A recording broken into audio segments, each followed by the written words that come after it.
Okay, so let's talk about how to stop being lazy. The thing is that you're not lazy. You're just running some software, okay, in your brain that was not necessarily designed for the modern world or for trying to achieve the kind of success that you're probably looking to achieve. So you don't really lack discipline. It's just that you lack systems that make discipline easy. And your brain works predictably against you in this. And we'll talk about this in just a second. And the good news here is that you can rewire your brain. So imagine this. You plan to go to the gym, start your side project, or even just write in your journal. And yet, when the time comes, you just don't do it. You feel weird, you feel restless, you might even feel guilty. It's not a character flaw. This is your brain reacting exactly as it is wired to do. And so, this is where the science of motivation, habit loops, and identity driven behavior can come in. And this is why understanding this can make discipline feel automatic. So, let's walk through this really quickly. Motivation is not really about effort, it's about alignment. When you struggle to start something, it's not because you lack willpower, it's often because your brain doesn't care enough about the outcome. Motivation is about alignment between your actions and your identity. So, the reason this happens is because your brain predicts rewards, which in the form of a dopamine spike, as an example, from activities that match your sense of self. So, when there's a gap between who you are and who you want to be, this is called self-discrepancy theory and explains why you feel guilty or you feel stuck. So this is a little graphic. It looks fancy, but let's break this down. What is this self-discrepancy theory? This was proposed by Troy Higgins. The theory says that your emotions and motivation come from the gap between who you are now and who you believe you should or want to be. So it breaks down three different selves. There's the actual self, who you believe that you are right now, your real traits, abilities, and habits, your ideal self, who you want to be, your aspirations, your dreams, your desires, big goals, creative expression, the best possible self. And then the ought self, which is who you think you should be based on your duties, responsibilities, and expectations, either that you have from yourself or from society or your parents and things of that nature. And this can be a big issue. People think that you should be more disciplined, or you don't want to let anyone down, or maybe you think you don't make enough money, whatever.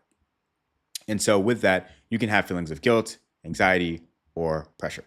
Now, so just a quick story as an example of how some of this can work out. So, you're scrolling TikTok and you know you should be working on your business instead. So, your brain, it craves dopamine. It doesn't really care where it's getting it from, it just wants dopamine. And so, in this case, you scrolling on TikTok means that that dopamine, right, that you're giving to your brain is misaligned with the things that you actually want it to be aligned with. Because now you're rewarding yourself, you're rewarding your brain by scrolling on TikTok instead of rewarding your brain by getting something done. But your brain really, and you'll notice this when you start doing things and you start building good habits, your brain really doesn't care what it is that it's doing. It just wants the dopamine. And it's just being rewired by you, by the decisions that you're making to either have that dopamine be associated with things that are actually helpful to achieving your goals or not. So this is what we want to get figured out. So the way that this works is that micro rewards from social media, as an example, will beat the long-term reward of building a business. Why? Because you're not getting the loop, the dopamine loop, right, fast enough from doing the business stuff. So the things that you need to do for your business that's going to get you to the next step, you're not going to see the results of that for a long time. And so your brain isn't building in that dopamine loop the way that it is on TikTok, where you scroll and you watch a TikTok, it gives you a good feeling, and then you watch the next TikTok and you scroll and you scroll, and that habit loop is into the scrolling mechanism versus instead of you putting the phone down and working on your business and writing something out or talking to people, right? That habit loop, it just takes way longer. Okay, and this is social media is designed to do this.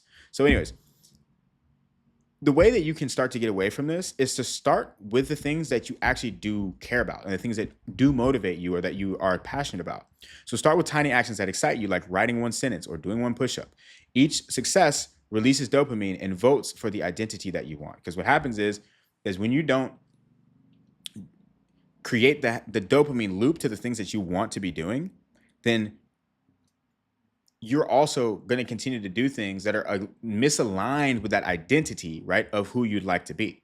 So when your habits and your dopamine loops are tied to things that are not what you want to be tied to, or in the direction of you doing the things that you want to do with your life, then you'll constantly spiral in the direction of feeling worse and worse about yourself and who you are. And you won't see yourself as the person that you know that you should or ought to be. So hopefully that made some sense. The other big thing that I see people struggling with when it comes to like laziness is actually just confidence. So there's the motivation side of things. You're not lazy, you just don't have the motivation or the systems in place to keep yourself motivated. But then also there's a lot of people that are just lacking the confidence, and then you're masquerading that as laziness. So if you've ever told yourself that you're too dumb to understand this, or you'll never stick to the routine, and that's really just self-protection. It's not laziness, it's you saving yourself from having to try and fail.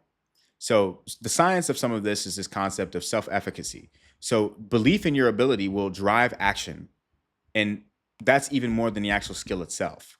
So you have to get to the place to where, first off, you just do the thing whether you're going to fail or not, and then you'll start to realize like, oh, first off, it doesn't matter if I failed or not. Second thing, that actually felt good and that is rewarding, right, to my brain. And then also, that is worth it in general to just like do that thing. And now it's natural for me to just do the thing that's harder to do rather than just sitting and scrolling on TikTok. So another thing is learned helplessness. So your past failures will teach your brain, like, why would I even do this when it means that I'm going to fail? So once again, this goes back to some of the stuff we talked about before, where it's like your brain is designed to conserve resources. So if that's in the form of energy and your brain is like, well, every time I've done this didn't work, so it wasn't worth it. Well, you have to train yourself against that, because once again, the dopamine loop is much bigger, much longer for things that are actually going to be worth it for you in life. So you have to train yourself to go out and just keep doing things and keep failing. We talk about this all the time. You have to keep failing, because otherwise your brain is going to think that every time that you're failing, it's not worth it. But you need to keep failing. You need to keep failing until you actually get to the result that you're looking for. That's the problem with social media, with TikTok. You can't fail when you're scrolling. It's too easy to do, right? It's too easy to just scroll on TikTok. It's too easy to just play the video game. You just cut it on, you move the sticks, and everything works, right? But when you do that, once again, you're training yourself to look for the easy way out. And for a lot of people, like you can get screwed, because you won't ever feel like it's worth it, because you haven't gotten to the result that you're looking for and the things that are harder to achieve, where the dopamine loop is a lot longer. If you don't put down things like TikTok and Instagram, all these social media platforms, if you don't get rid of short form content, it's going to continue to wire your brain to not want you to do the things that are actually going to be beneficial for your life. And we're going to end up walking around like those people in Wall-E, where we're just on the little thing and you're just like hovering around on the wheelchair. Another thing that is in your brain is called the fear of negative evaluation.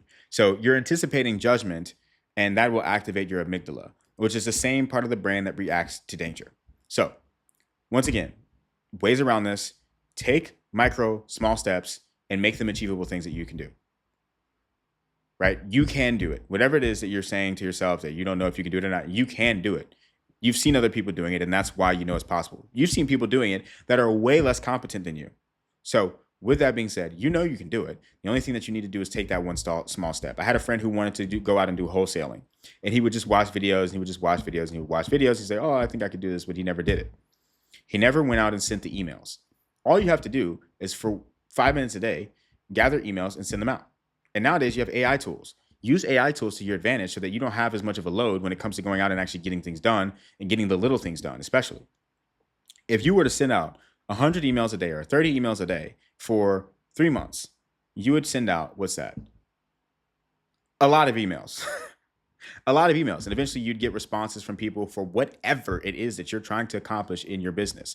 If you're trying to accomplish something in your business, you might not be watching this for that. But regardless of what it is, break down, right, what it is that you're trying to do into small steps. So that 30 emails a day, make that one email. Go out and find one email, send out that one email. It's like, okay, well, that was done. Let me send out another 5 emails. Okay, cool. That was good. All right, I'm not feeling that great today. Maybe tomorrow I'll do another attempt to get to 30. Okay, I did 5 emails. Okay, I did 10 emails. And now, okay, cool. And then, oh, somebody just responded. Oh, snap. What do I do now? Okay, yeah. Oh, I responded and they didn't get back to me after that. Oh, man, now I got to do this again. No, you got to keep going, because once you get to the point where you're actually doing the 30, then you're going to get a bunch of responses back. And eventually you're going to get a bunch of people who are actually interested in whatever it is that you're trying to get done. And then you'll actually start to make progress in your business. But that might take a full month of sending out emails 30 times a day. And you have to be ready to get no responses in between all that time. Now, The biggest thing is you need to believe that you can do it, because you can do it, and you have to know that you can do it even while evidence is telling you otherwise. Otherwise, you will shut down. Your brain will not let you do it. Your brain won't encourage you to do it anymore, and then you'll start to lose motivation again, and then you'll call yourself lazy. But it's not really about that. What it is that you need to realize that you can get it done, and you will get it done. Instead of asking, can I get this done? You need to ask yourself, how long is it going to take, and be willing to do it for as long as it is going to take, and just figure out how long it's going to take. Okay. Now, um, another thing that you can be doing is track your streaks. So this will also reinforce your identity. So let's say you're on 7 days now of sending out emails. It's like, oh, I do this now. This is my business, right? Even though I haven't gotten any sales, this is my business. I am someone who is doing this thing now. And keep track of this. This is another thing to like celebrate your wins, kind of a thing, right? You have to keep track of what it is that you're doing to work toward your goals, because eventually you're going to also be able to say, oh, okay, these are the metrics that I need to meet to get to where it is that I want to go. So now that I've sent out 30 emails a day, and I've done that for 1 week, that's 3 times 7, so 210 emails. And I know that after those 210 emails, I got 5 responses. Okay, I've got a 2.5% response rate. Now I know what to do with that. Anyways, you have to track your progress. You have to track your wins, because also just keeping data is one of the biggest hacks in life.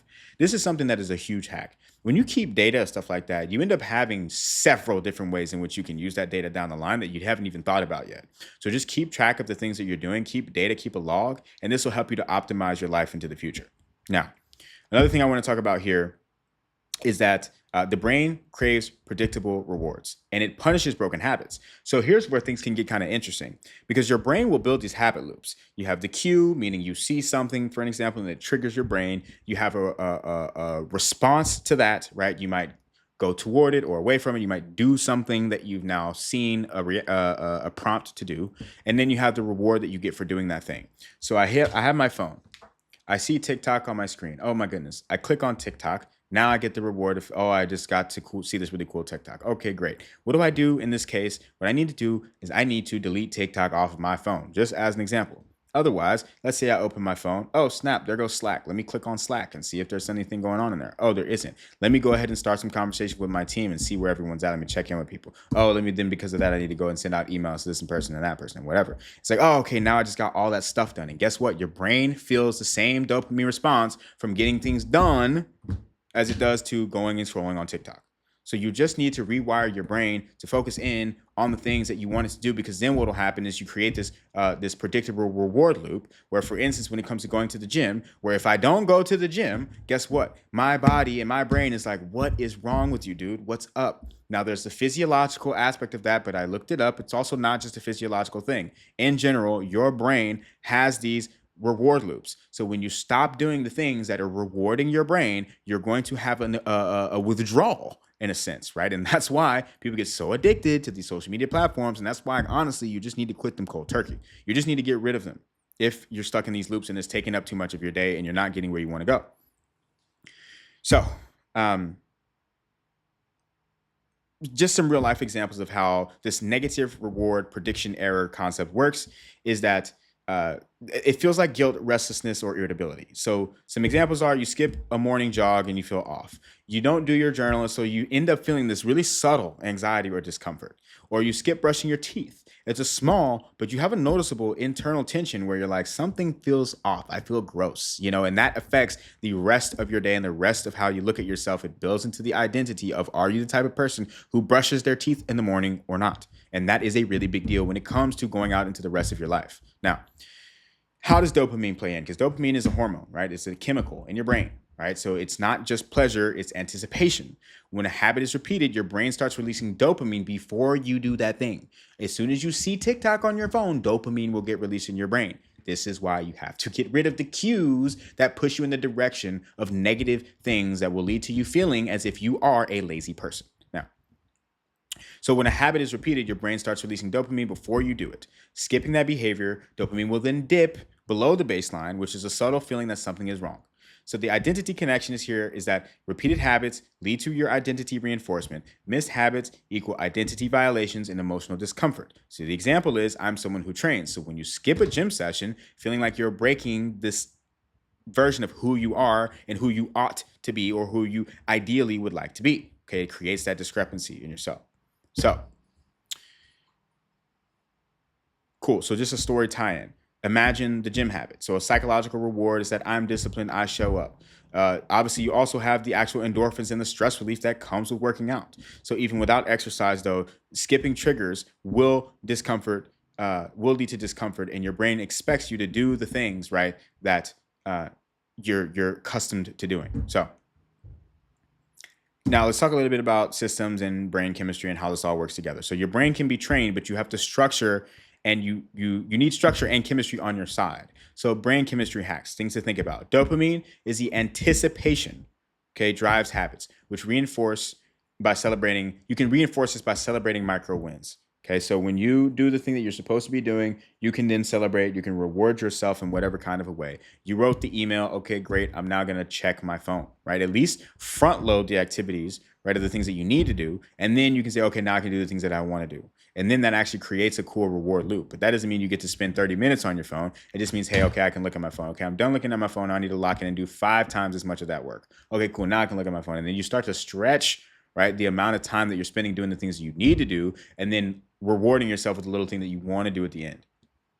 Now, you also have cortisol, is another chemical in your brain, which can essentially look like stress. Okay, it's essentially it's released and causes stress in your body.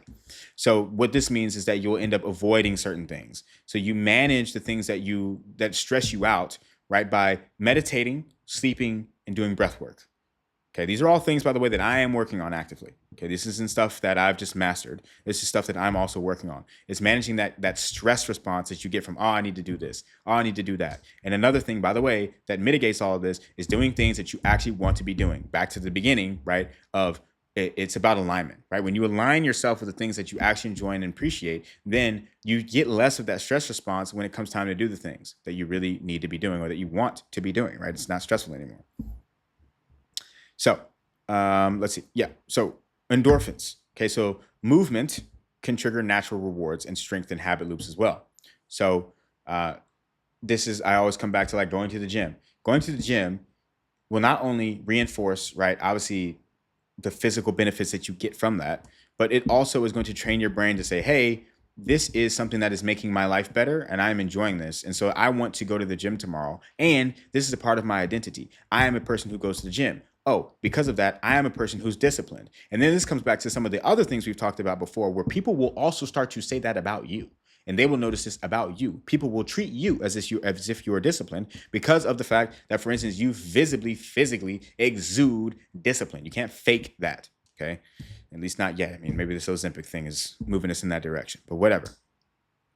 So things to think about: reduce the friction in your life so that you can get easier to the dopamine rewards that you're trying to get. So prep your clothes, clean your workspace, set reminders, make it easier to not have to think about the fact that you need to do this and do that. It's like when you front load some of the work, it makes it way easier to do the next step. My clothes are already folded. Now I just need to put them in the closet. But when I front load that activity of folding my clothes, then it's like, okay, I can take a break, do what I need to do. And then when I come back, guess what? It's easy. All I gotta do is put them in the closet.